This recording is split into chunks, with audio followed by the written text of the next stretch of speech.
Your AI agent can now connect to Power BI Desktop to check its own work, which means you don't have to. So for a little while now, AI has been able to write your Power BI projects and Power BI report files, but when you go to open that project in Power BI Desktop, half the time it wouldn't even open correctly. It would give you some nondescript error message. You'd copy that back into your AI tool. It would make some edits to your project files. You'd close and reopen Power BI Desktop. Maybe it would give you a different error. After some struggles, hopefully you'd get the thing to actually open correctly. It was a really frustrating process, and also once you got it to open, if you wanted to, say, edit a visual, for example, you had a similar process where it would try, you would provide feedback, you'd close and reopen Power BI Desktop. So Microsoft just released something it calls the Power BI Desktop Bridge, which allows your AI agent of choice to operate Power BI Desktop for you. So just as when you open Power BI Desktop and it spins up a mini analysis services engine on your local device, and you can connect to that via tools like Tabular Editor or the modeling MCP server, now Power BI Desktop will also spin up a mini server called Power BI Desktop Bridge, and you can access that via a CLI called the Power BI Desktop Bridge CLI, and your AI agent can operate that for you and thereby control Power BI Desktop. So right now there are 4 things that this tool can do.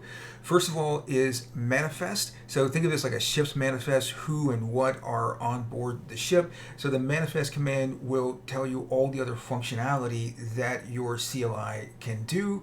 And this is important because the version of the bridge that you are operating depends on the version of Power BI Desktop. Future versions may include additional functionality. And so to know what is available to your AI agent, it needs to run that manifest command, and that will tell it the other functionalities that are available.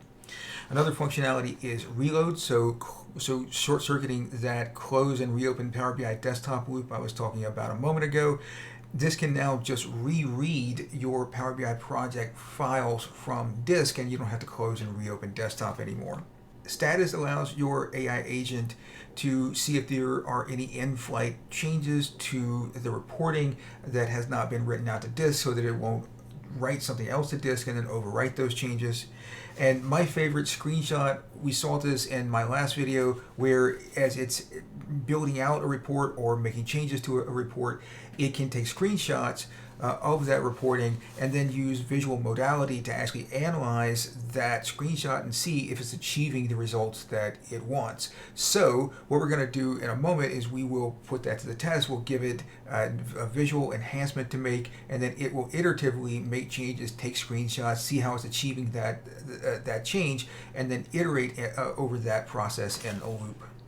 Okay, so there are 3 things that you want to do. First of all, this is a preview feature, but it is shipped on by default with the June 2026 release. So the first thing you want to do is you want to come to your preview features, and then toward the end of the list, you'll see a new setting called Enable External Tool Access to Power BI Desktop through Secure Local APIs. I know it's a strange name, and it doesn't even say Power BI Desktop Bridge, but that's the feature that you want to check.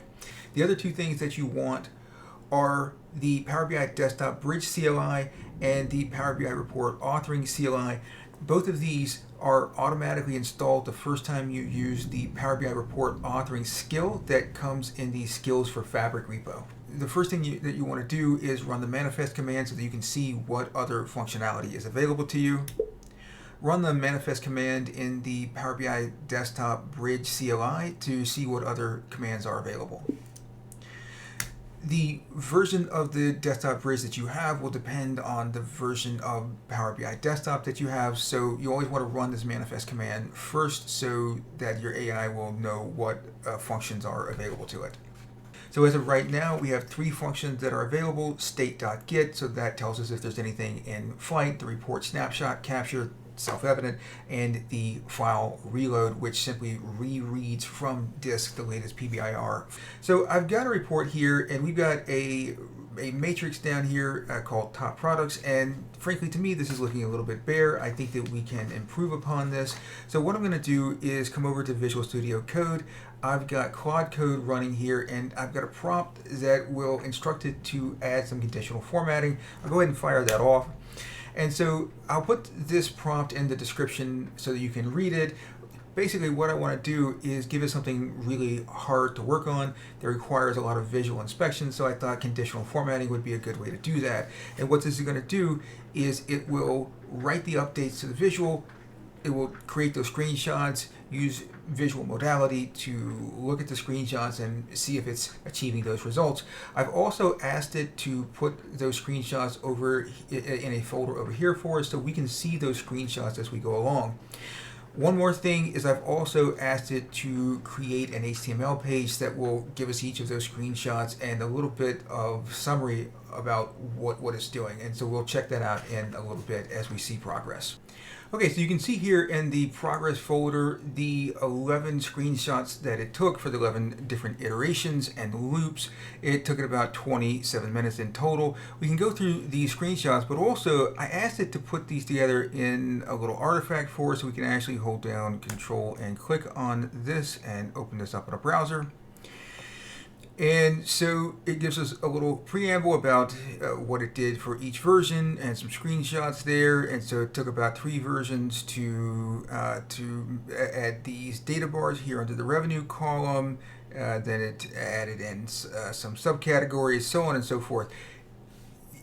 I built this largely just to show you guys these images, to show you the snapshots that it takes, and the iterative looping fashion where it will do some work, visually inspect its work, and then figure out what it needs to change to better achieve the desired outcome. But also, I did this because you can imagine that you could take some of these and possibly incorporate it into your change management, or at least the final screenshots. Anyways, you might want to put that into your requirements documentation, for example.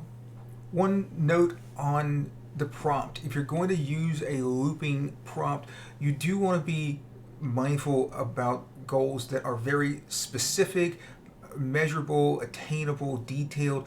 Saying make it better doesn't really work. The AI doesn't know what to do with that.